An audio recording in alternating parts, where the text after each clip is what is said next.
tous et bienvenue sur ce nouveau Pitch Day des rencontres digitales IREF sur le thème des services à la personne. Je suis Elsa et nous sommes ravis d'accueillir aujourd'hui Hélène Proutot, la directrice franchise, et Fabienne Hamel, la responsable du développement de l'enseigne Les Menus Services. Bonjour et merci à toutes les deux d'avoir accepté notre invitation. Bonjour Bonjour, Elsa. merci à vous Elsa. Avec grand plaisir. Alors, je crois qu'Hélène, c'est vous qui allez démarrer l'intervention.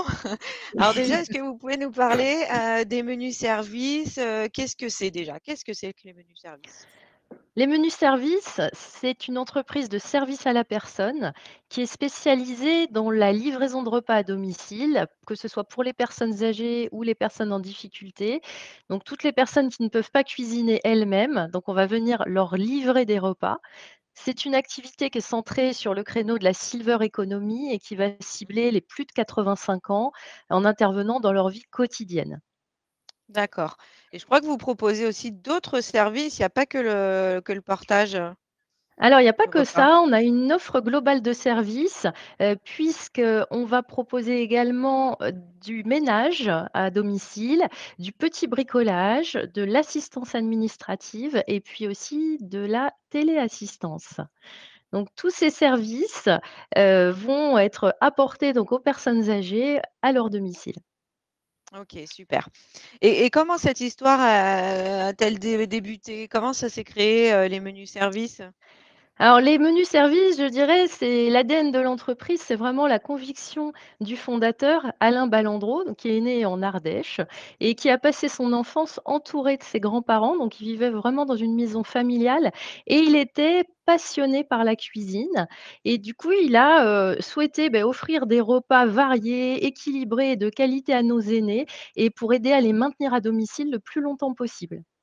D'accord. Et donc ça a démarré il a créé les menus services en 2003, c'est ça?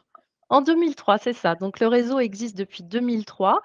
C'était donc au départ une agence, une première franchise, une première re filiale finalement et la première franchise a été créée en 2005. Alors aujourd'hui, c'est un réseau qui a pris beaucoup d'ampleur puisque nous avons 130 agences en France, dont à peu près une dizaine de filiales. On a une agence en Suisse également. On a réalisé, donc si vous voulez qu'on parle chiffres, on a réalisé à peu près 63 millions de chiffre d'affaires pour 4,9 millions de repas livrés et 40 000 bénéficiaires. Ah génial.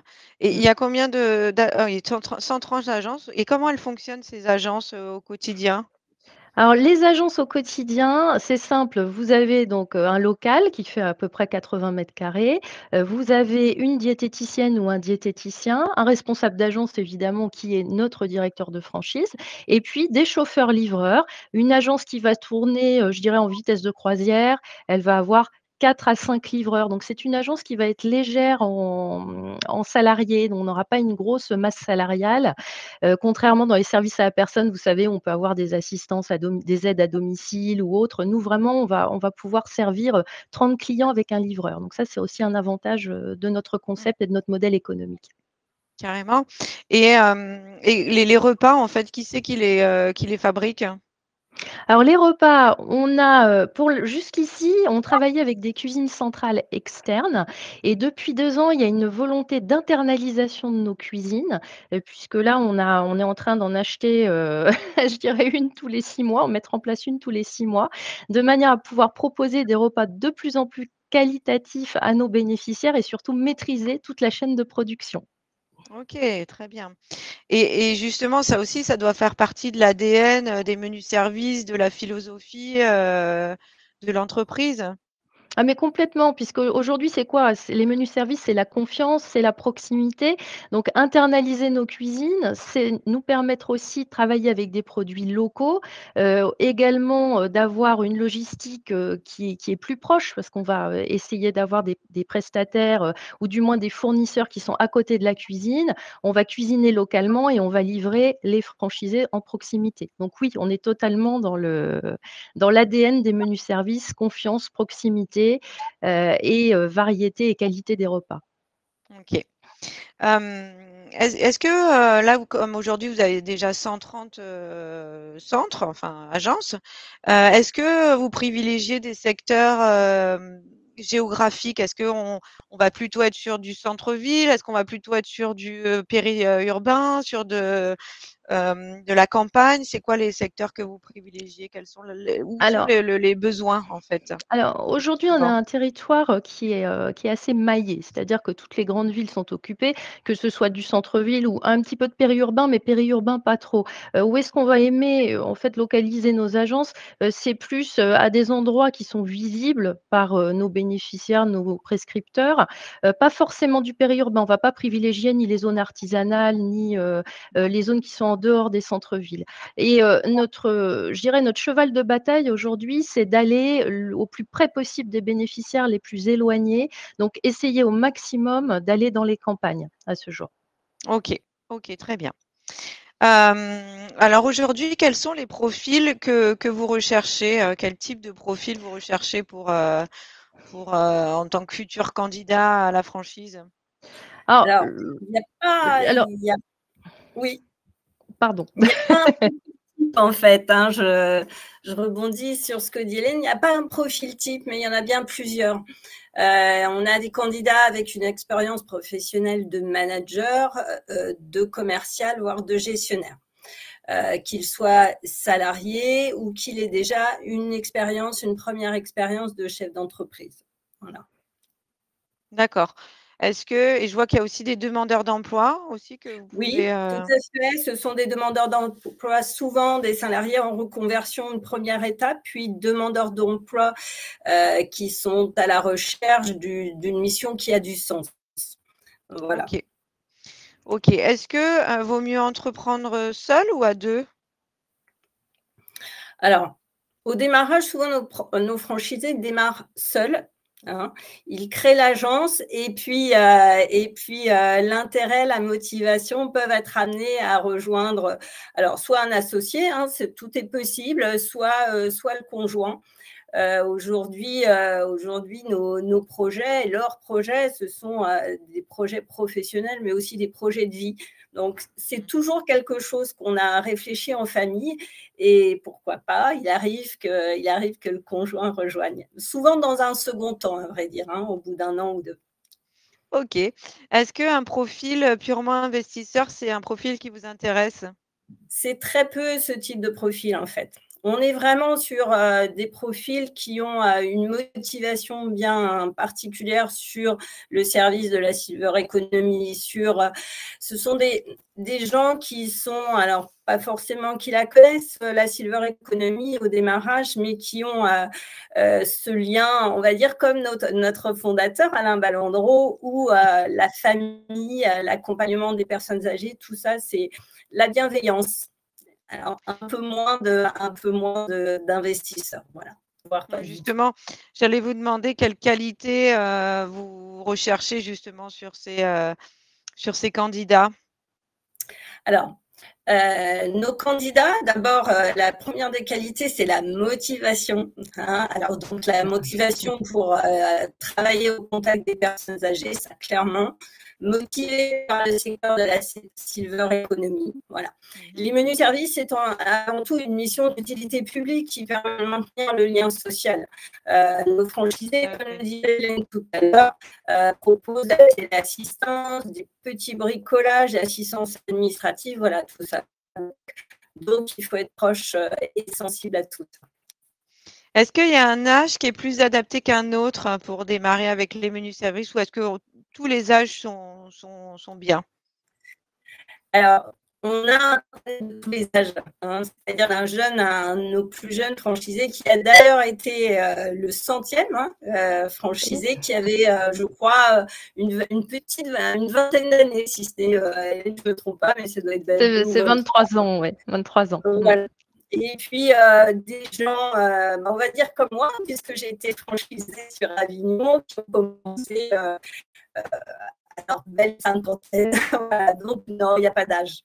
Là encore, hein, c'est quelque chose, et j'insiste, c'est de la motivation. Et puis, à un moment de sa vie, on a envie de changer, on a envie de changement aussi. Oui, oui, oui, tout à fait. Est-ce que, justement être en reconversion, c'est un plus? Ou pas? Alors, Quand on est en reconversion, alors ce qui est important, c'est qu'on ait bien réfléchi. Et ça, clairement, quand on est en reconversion, c'est quelque chose que Hélène et moi, on accompagne. C'est un recrutement mutuel. C'est ce qu'on dit à nos candidats. La reconversion, pour venir chez nous, c'est comment dire, le projet, il faut que ce soit celui-là. C'est parfois au démarrage, il y a des gens qui commencent avec nous, puis à un moment donné, qui s'arrêtent dans le parcours. Voilà, donc la reconversion, oui, bien sûr, c'est souvent des gens, des commerciaux, des managers et des gestionnaires, voilà, qui ont déjà bien réfléchi. Donc, on les accueille avec beaucoup d'accompagnement, voilà, pour savoir si c'est leur bon projet. Oui, OK. puis, si je peux me permettre, il y a aussi toutes les aides de l'État qui font qu'un salarié en reconversion, après, peut créer son entreprise en bénéficiant d'une aide de France Travail pendant 18 mois. Mmh. Oui, tout Donc à ça, fait. c'est un plus. Alors, c'est également le cas sur les demandeurs d'emploi, parce que quand vous Mmh. créez votre entreprise, après, vous bénéficiez de les choses sont assez bien faites. Vous pouvez bénéficier aussi de formations de chambre de commerce, du Tout à fait. CRA et de plus en plus, on a des candidats qui sont de mieux en mieux informés. Ça, c'est vraiment aussi agréable parce qu'ils arrivent, ils ont déjà une idée de ce qu'ils ont envie de faire. Alors, on a de tout, hein, mais ce qu'on a pu remarquer là en 2023, fin 2023 et début 2024, c'est vraiment des candidats de plus en plus informés. Et ceux qui n'ont pas cette formation ou ces informations, c'est là où, comme le disait Fabienne, on va les épauler, on va avoir un accompagnement avant la signature du contrat de franchise qui est très présent. Oui, pour être sûr qu'en fait, ils s'engagent dans la bonne voie, qu'ils sont, Absolument. Oui. voilà que Mmh. OK. OK, OK. Oui. Alors, Heu, on n'aime pas le terme, mais ça reste du gagnant-gagnant parce que bah, oui, l'idée, c'est évidemment, de les évidemment. accompagner vers la réussite, évidemment. Bien sûr, bien sûr. Est-ce que vous privilégiez le savoir-faire ou le savoir-être? Alors, avec tout ce que j'ai dit précédemment, je crois que le savoir-être, il a une grande place hein, comment dire, sur le choix et sur nos choix et sur leurs choix d'ailleurs. Il n'empêche que malgré tout, ce qu'on regarde aussi, c'est que ce soit des personnes qui ont une appétence commerciale. Hein, clairement, c'est important au démarrage et régulièrement qu'ils rencontrent leurs prescripteurs, qui présentent le projet les menus services aux assistantes sociales, aux cadres de santé, à tous les acteurs qui travaillent autour pour organiser la vie des personnes âgées. Donc vraiment, la partie commerciale, elle est importante et on leur présente beaucoup hein, à nos futurs candidats. Oui, parce que justement, il y a le fait qu'il y ait un local qui est pignon sur rue, donc il y a des personnes qui doivent venir naturellement, comme ça, en voyant l'enseigne de Oui, dehors. Mais effectivement, le candidat, enfin le franchisé a besoin d'avoir des prescripteurs, donc de oui. s'intéresser un petit peu aux personnes justement, qui travaillent dans le domaine de la santé, j'imagine, à la mairie, le CCAS peut-être, c'est ça? Voilà, c'est ça, le conseil départemental, tous les organismes, même par exemple les tuteurs sont aussi des gens qui sont à la recherche de ce type de service. Donc vraiment comment dire, les acteurs sont très larges. Hein, la mairie, le département, tout le corps médical. Vraiment, tous ces gens-là, il faut les connaître. Il faut présenter son service pour qu'un jour, ils reviennent vers nous. On ne va pas frapper à la porte d'une personne âgée pour lui demander si elle a besoin de repas. Voilà, clairement. Donc, Oui, il oui. faut toucher tous les gens qui l'accompagnent au quotidien. Hein, donc, c'est pour ça que bien faire son travail, bien accompagner la personne âgée, elle va en parler, elle en parlera à son aide-soignante, qui en parlera à son infirmière, qui en parlera à son médecin, et ainsi de suite. C'est vraiment un maillage, c'est vraiment un travail de relationnel, mais qui est très intéressant, hein, qui est vraiment enthousiasmant et parce qu'on est justement dans le service et dans l'aide. Donc voilà, mais il faut le faire. Il faut le faire régulièrement et on n'a pas toujours besoin du service tout de suite. Hein. Clairement, un médecin, si vous allez le voir, il ne va pas croiser demain la personne qui aura besoin de repas, mais il sera heureux de le proposer le jour où ça tombera. Oui, tout à fait. Ce qui est Et important, c'est que si je puis me permettre, ce qui est important surtout, c'est que c'est un métier de commercial qui n'est pas vain. Vous voyez? Que les gens sont contents de vous voir arriver pour proposer des repas de qualité, équilibrés et variés aux bénéficiaires. Donc en règle générale, quand vous faites ce travail de démarchage commercial en tant que franchisé, vous êtes très bien accueillis par les prescripteurs. oui, Oui. bah, c'est sûr qu'on voit tout de suite Mmh. l'intérêt, hein, quand on en a Mmh. des grands-parents un peu âgés, Mmh. enfin, on peut tous se retrouver dans cette situation-là, tous en Tout à avoir fait. Puis besoin. il y a un réel besoin. Voilà. Il y a un réel besoin, oui, tout à Mmh fait. mh. Hélène, pour résumer, qu'est-ce qui va faire la différence? C'est quoi le petit plus qui va faire, bon, on en a déjà un petit peu parlé, mais voilà, Mmh. si on devait résumer toutes les qualités, enfin vraiment ce petit plus qui va faire la différence pour un candidat, ce sera quoi?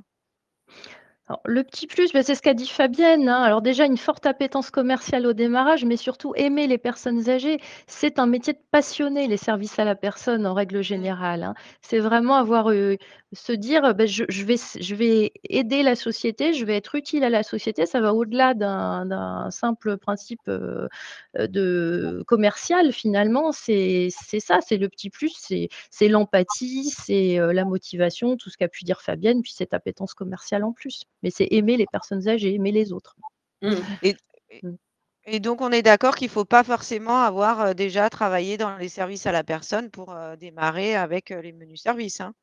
Non, ça c'est pas nécessaire et d'ailleurs, la plupart de nos franchisés ne viennent pas du milieu du service à la personne, hein, donc ça c'est, quel meilleur exemple et puis on est là, et je pense qu'Hélène va en parler après, mais on est là au niveau de la formation et de l'accompagnement justement, pour en délimiter les grandes lignes et présenter tout ce secteur du service à la personne donc voilà, non, c'est pas nécessaire, clairement.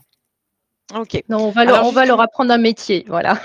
ouais, c'est ça, exactement. C'est ça. Avant de parler, plus en profondeur de l'accompagnement, j'aimerais qu'on évoque un petit peu les conditions d'accès au menu service. Quelles sont-elles? Mmh. Alors, l'investissement, on va dire que l'investissement global de départ, il est, d'un montant environ de 110 000 €, hein. Mmh. Dans ces 110 000 €, il faut prévoir un apport personnel, hein. Cet apport personnel, il représente en moyenne 40 hein, de ce montant. Et alors, comment il se décompose hein, vraiment dans les grandes parties, vous avez le droit d'entrée qui est à 20 000 € et la formation initiale de 4 semaines qui est à 8 000 €. Voilà. Le OK. durée du contrat, on est sur 5 ans. Avec bien sûr l'exclusivité de la zone, hein, c'est-à-dire que votre franchisé voisin, les menus services, ne va pas venir porter des repas sur votre zone géographique. Voilà, avec la redevance d'exploitation, tout est détaillé, le droit d'utilisation et d'hébergement du système informatique et les logiciels de gestion de la relation client. Voilà, tout avec, donc au total, on n'est pas loin de 900 € hein, sur cette partie de redevance. Voilà, mais l'investissement global, 110 000 €, 40 d'apport personnel. Voilà, ça, c'est le prérequis. Après, comme le disait Hélène tout à l'heure, il y a tout un tas d'accompagnements avec les chambres de commerce, avec notamment le réseau Entreprendre, les prêts d'honneur, où il y a moyen de financer un peu cette partie, comment dire, de prêt bancaire. Mais voilà, n'empêche que le point de départ, c'est là. Et là encore, on donne quelques pistes hein, à nos futurs franchisés pour financer cette partie. Voilà, Ouais, c'est ça, l'apport personnel, il est à un peu plus de 40 000 € quoi, finalement. voilà c'est ça. Mmh. Hein. Mmh, OK. tout à OK, fait. OK. Hem, si donc maintenant, on va évoquer l'accompagnement. Donc justement, quel Mmh. accompagnement, proposez-vous au sein des menus services? Alors, l'accompagnement de notre candidat à la franchise, il se fait bien évidemment bien avant la signature de son contrat de franchise. Puisqu'on va déjà, le convier à une journée découverte. Alors, on fait une préqualification téléphonique, on le convie à une journée découverte, et à la suite de cette journée découverte, il nous confirme donc son intérêt ou, son désintérêt pour l'enseigne. Il nous dit: «Oui, je veux continuer» ou «Je veux pas continuer» et là, on va le convier au siège social à un rendez-vous physique et ce qui est intéressant pour notre candidat menus services, c'est qu'il va pouvoir rencontrer nos dirigeants. Il aura la chance de pouvoir rencontrer Alain Ballandreau, le fondateur, et d'avoir un entretien privilégié avec son associée Corinne Duplat, directrice générale des menus services, hein, qui est dans le bain depuis plus de 30 ans et qui occupe des fonctions de lobbying à la FEDESAP et également à la FEDESAP, donc la Fédération des services aux particuliers, et puis à la FFF, la Fédération française de la franchise. Donc là, il va avoir cet accès-là à nos dirigeants où ils vont lui raconter une histoire, nos dirigeants. Et c'est important parce que ça ne se fait pas dans tous les réseaux de franchise. Donc C'est avoir vrai. cet accès-là déjà au fondateur, c'est une première étape. Et à la suite de ça, eh bien, on va l'accompagner là où déjà il aura des besoins. Donc, on a un process très détaillé, mais en fonction de la personne, on va travailler sur l'ultra personnalisation de son accompagnement. S'il est plus doué, je ne sais pas moi, il a peut-être des contacts experts comptables qui vont l'aiguiller, des contacts d'avocats ou de juristes pour relire son contrat de franchise. Mais nous, on va être là pour lui apporter donc nos prestataires, mais aussi l'accompagner durant toute cette période de réflexion pour monter le projet. Donc, on sera là pour monter le projet. On va également faire en sorte qu'ils puissent rencontrer soit physiquement, soit au téléphone d'autres franchisés du réseau. Donc ça, c'est aussi très important, Très important. qu'ils puissent aussi aller passer une journée, s'il est à Lorient, il peut aller passer une journée à Vannes ou à Nantes avec nos franchisés. On les laisse très libres aussi parce qu'on pense qu'on a rien à cacher, hein, que ce soit le bon ou le mauvais, s'il y en a, il y en a toujours. Mais au moins, on les envoie librement chez nos franchisés pour discuter. À la suite de ça, on va donc procéder soit à une signature de contrat de réservation de zone, soit signature du contrat de franchise. Il va rentrer en formation. Donc, on a une formation qui dure 4 semaines. On a 1 semaine de formation théorique et 3 semaines de formation pratique. Et à la suite de cette formation, il va ouvrir l'agence et là, il va être accompagné par un animateur réseau dédié. Donc, on a vraiment une équipe à son service. Donc déjà, l'équipe de développement, que ce soit Fabienne ou moi, alors on s'est partagé les tâches de manière à ce qu'il y ait une seule interlocutrice. Ça, soit c'est OK. Fabienne qui suit le dossier de A à Z au début, soit c'est moi. Et ça, c'est important parce qu'on s'est dit, il faut qu'il ait une personne, un point d'ancrage qui après le reroute vers d'autres Oui, une personnes. référente. Voilà, exactement. Ensuite, le service d'animation réseau avec nos formateurs, nos spécialistes du support technique, du support commercial, on a plusieurs spécialistes, le service marketing et communication, parce qu'aujourd'hui on travaille aussi beaucoup sur le digital, le support informatique et puis on va organiser aussi des événements toute l'année puisqu'ils vont pouvoir participer à des réunions régionales, à notre séminaire annuel et puis tout simplement à la vie du réseau. Alors, il faut savoir aussi, qu'aujourd'hui, on a mis en place des clubs pour, les challenger. Donc comme on a 130 agences, on a plusieurs clubs en fonction du chiffre d'affaires. Donc, un jour, ils ont la chance de faire partie du club des millionnaires et là, Mmh. on fait des réunions, spécifiques aux besoins de ces clubs-là. Donc voilà l'accompagnement, mais je dirais le plus important, alors, nonobstant tout l'accompagnement pendant la durée du contrat de franchise, c'est l'accompagnement au démarrage où là, on essaye de balayer tous les sujets, on essaie de rassurer aussi la personne parce qu'il y en a, forcément, ils ont été salariés toute leur vie Oui, oui, et oui. là, ils accèdent au poste de chef d'entreprise et finalement, c'est comme un saut en parachute, hein. Donc nous, on est le filet.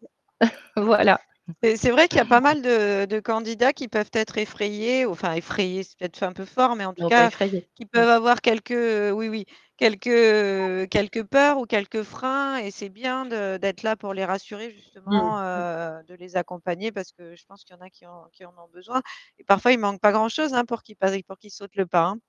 C'est ça, mais on reste dans l'ADN, toujours pareil, hein, dans l'ADN des menus services qui est, voilà, le fait d'accompagner les autres et d'être au Ouais, service des autres. Mmh. tout à fait. Alors, est-ce que vous pouvez nous rappeler, quels sont justement, les avantages, des menus services et les atouts? Alors Fabienne, Alors, c'est pour toi. les atouts du mini-service, alors selon toi, alors les avantages, on peut lancer, donc ce dont on parlait de tout à l'heure, c'est qu'on a une centrale Chacun ne choisit pas en individuel le traiteur qui va venir le servir sur sa zone. Hein, donc, centrale d'achat de repas, ça c'est très important. Des cuisines en propre et de plus en plus avec ces derniers mois et très récemment, et vraiment cette volonté de maîtriser l'ensemble de la chaîne, donc les cuisines, la conception et la propriété des logiciels. Hein, ce sont des logiciels qui sont vraiment des logiciels en propre hein, pour gérer toutes les commandes des clients jusqu'à la partie logistique et donc la livraison chez les bénéficiaires. Le lobbying auprès des fédérations, ça vraiment c'est le rôle de Corinne Duplat. La qualité, la variété des repas, aujourd'hui, un bénéficiaire, s'il a un régime particulier, peut venir chez nous. Et puis, s'il est un petit peu plus difficile que les autres, il peut aussi venir chez nous parce qu'il a le choix, en fait. Tous les jours de la semaine, c'est 5 entrées, 5 plats, 5 garnitures, 5 laitages, 5 desserts différents. Là, vraiment, notre positionnement, il est là. Ou peut-être qu'il n'irait pas ailleurs parce qu'il va avoir, je ne sais pas moi, du poisson. Il veut manger du poisson tous les jours. Il peut venir au menu service, il aura ce qu'il veut. Hein, voilà, donc ça, c'est important. Les innovations, on a travaillé sur les commandes en ligne, hein, notamment. Les aidants qui habitent Paris pour sa maman qui est en province, on a la possibilité de passer commande pour lui. Et puis, alors ça, c'est quelques exemples. Et puis, c'est surtout, c'est un réseau qui existe depuis 20 ans. Donc, quelque part, qui est solide, hein, qui a passé le Covid, qui a passé tous les aléas des mouvements et des actualités. Donc, ça, c'est important. Et justement, pour des nouveaux qui n'ont jamais, enfin, voilà, qui se lancent et qui font grand saut, je pense que déjà, ils ne font pas dans l'inconnu, en tout cas. Voilà. Et puis, on a des partenaires bancaires, c'est-à-dire que quand on part avec les menus services, on ne sait pas toujours qu'on a l'expert comptable ou qu'on a la banque qui va bien pour nous recevoir. On est là pour proposer un réseau d'experts comptables, pour proposer des partenaires bancaires avec qui on a l'habitude de travailler, qui connaissent justement la solidité du groupe. Donc, voilà, ça, c'est les avantages. Et puis globalement, hein, les atouts du secteur du service à la personne, c'est un silver economy. Je pense que c'est vraiment un marché qui est en pleine progression, régulière et de façon très importante. La volonté aussi des personnes âgées de rester vivre chez soi, hein, de plus en plus, et l'actualité ne va pas à l'encontre de ça. Et puis, un secteur qui est financé par l'État aujourd'hui, voilà, clairement, les repas ouvrent à déduction fiscale pour nos bénéficiaires, une TVA à 10%, et puis l'avance immédiate du crédit d'impôt qui a été mise en place chez les menus services il y a une année et qui permet aux bénéficiaires d'avoir tout de suite leur réduction sur l'impôt. Alors, ça ne change rien à la fin de l'année, hein, on a dépensé la même somme, mais au moins tous les mois, et Dieu sait si c'est difficile pour tout le monde, les mois, il y a une vraie réduction de prix. Voilà. Donc, ça fait quand même beaucoup d'atouts, les menus services. Voilà. Effectivement. Et si je puis rajouter quelque chose, nous avons même plusieurs gammes de repas, parce que quand Fabienne dit on peut commander tout ce qu'on veut, on a plusieurs gammes de repas, la gamme plaisir, la gamme gourmet, parce qu'on s'est lancé sur les gammes gourmet. Alors toute la France n'est pas servie en gamme gourmet, mais c'est le but. Et puis la gamme plaisir qui est là effectivement pour satisfaire à tous les goûts culinaires des clients. Parfait. Écoutez, merci beaucoup. Je vais vous laisser le mot de la fin à toutes les deux pour conclure, si vous voulez bien. Il n'y a qu'une chose à dire, rejoignez-nous. Voilà.